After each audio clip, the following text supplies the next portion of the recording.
Talofa Malo.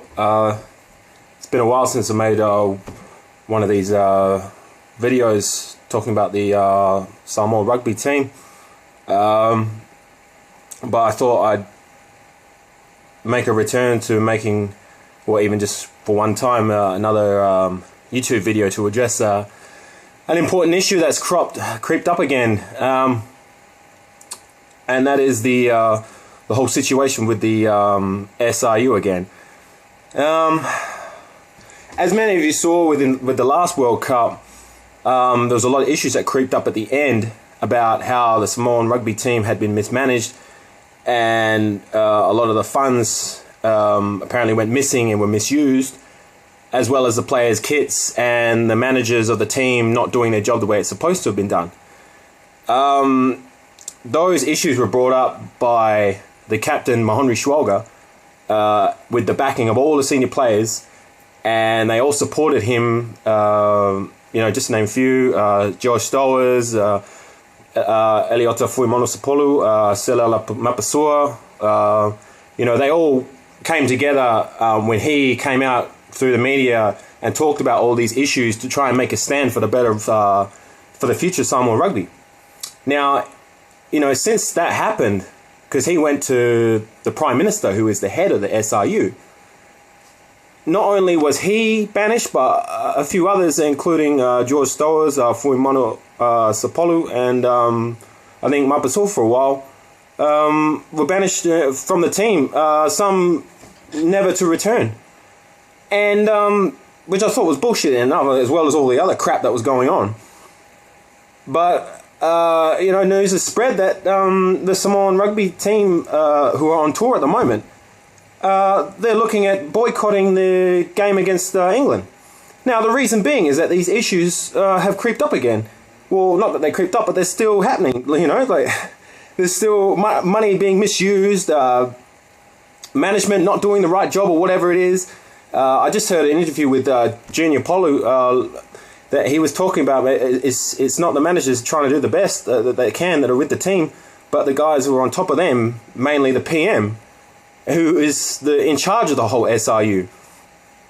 And so they want to make a stand against all the problems that are being still going on within the rugby team, and hindering the way that they play on the field. So the PM has responded, and he came out in the media and he was telling how the players are childish, and that if it wasn't for Samoa rugby, that they wouldn't have their careers, and that they need to basically shut their mouths and be happy that they were given the opportunity to make their careers overseas, and to quote one of the stupid things he says, to get wives or whatever it is he said. Now, I know a lot of you Samoans are saying that we need to respect our elders, which is true. I understand. I get that. I got respect for the elders, But in saying that, fuck that shit. Fuck all this corruption and all those motherfuckers who are taking, who are exploiting the team and they're using it for their own personal greed and their own personal gain. Having all these fundraisers, asking people to donate because the team is struggling to make it as it is, only for the money to go straight into those fat motherfuckers' pocket. Mainly that fat pig son of a bitch PM. He's the head of he's at the top. He's the head of the S.R.U, and all these issues are still happening, and he's done nothing about it. And he's going to try and turn it around on the players and say, "Oh, they're being childish in that." Fuck that. They're the ones who go out and bleed on the field for us, and then he's going to have the audacity to say that shit. It's unbelievable. It's beyond comprehension. I'm gonna give you one example. The players at the last World Cup, they were talking about how that they wanted to have enough gear that was supplied to them through their sponsors at the time. And the managers and that were saying, "Oh, it's got to go. We can't give it to you because of some reason or whatnot." And the players accused them of keeping it for themselves and giving it to their friends and families. And I know that is a fact, Because when I went to New Zealand, I went to go to the game against Wales. You know, I travelled all the way from Australia over there for the love of the team. I love this team. You know, I went there to support them. And now after the game, I had to catch a coach back from Waikato back to Auckland. And on my travels, I bumped into this cat who he had a Samoan jumper, just like the ones that the players were wearing. And I scoured the internet looking for gear, for as much gear as I can find. You know, as you can see, tall Samoan cap, the singlet. You know, I got a jumper, I got jerseys, whatnot. You know, and I asked this guy, you know, well, where'd you get that jumper? It looks really good. Like, I mean, you know, I only seen that on the players. And he turned around and he goes, oh, I got it from a friend, you know, one of the managers.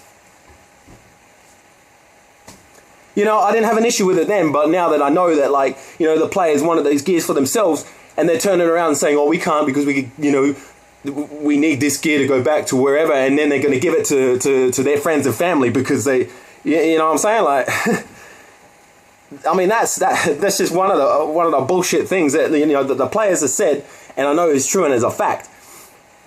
But, you know, what breaks my heart is, you know, like at the last World Cup, and it seems like it's still going on, is a money situation. You know, like at the last World Cup, they were desperate for funds and money to be able to prepare properly and to you know, to support the players as they're, you know, making their preparation, because they were preparing a month in advance, and they all had to travel from around the world, a lot of them on their own money, to come to Samoa together for a month and be able to train and prepare themselves for the World Cup. And with that preparation, they were able to beat Australia along the way. But of course, you know, they did all right at the World Cup, but they weren't able to progress to the quarterfinals. But a lot of that was because of the issues that I'm bringing up now.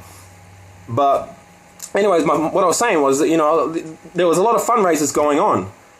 You know, asking people, the PM even made a video, you know, we need people to donate, you know, we need this and that because we just can't afford it, or we don't have the facilities to be able to carry the team forward.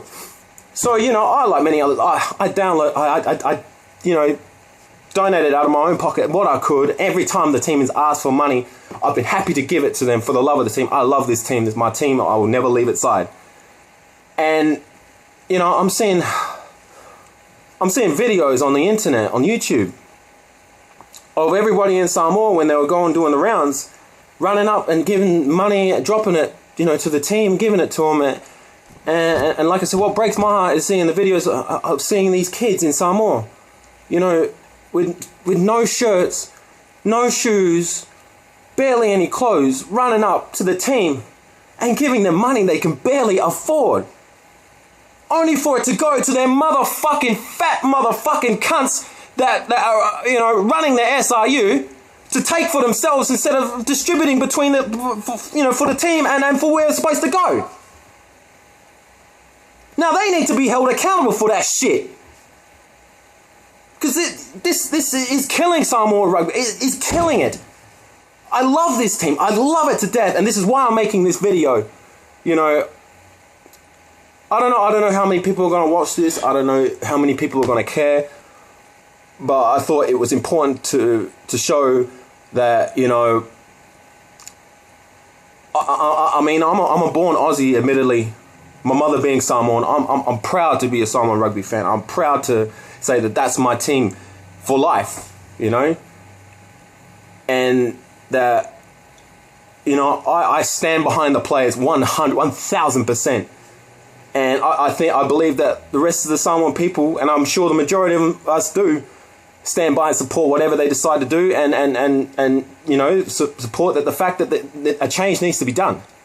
The number one change is that fat pig motherfucker, S.R.U president, whatever the fuck he is, Mr. Prime Minister himself. He needs to go. He's the head of the snake. He's the one who's in charge of everything that goes in the S.R.U. And then every single one of his good old boys club buddies, the ones who are mismanaging the team, taking the money that's being donated to them and putting it in their own fucking pockets, they need to bounce too. The whole thing needs to change. You know, we need the people that we can trust and that have the best of intentions and that, you know, are willing to do the right thing for the people, for the team, for Samoan rugby to be able to progress and move forward in the right direction instead of the same fucking position they've been in for years. You know, we could be a force. We've beaten the fucking tier 1 teams time and time again when we are on point. And the only way we're going to be on point is if everything off the field is right as well as on the field. All the preparations start off the field, and they need to change the way it's been going for the last God knows how long. So get rid of all these snakes. That number one snake being that fat motherfucker Prime Minister. Fuck him. And, you know, like I said, it needs to change. I'm just going to finish this video by saying, you know, if any of the players watch it, you know, and the Samoan people that are watching, you know, I love this team. I support it. I will always support it to the day I die.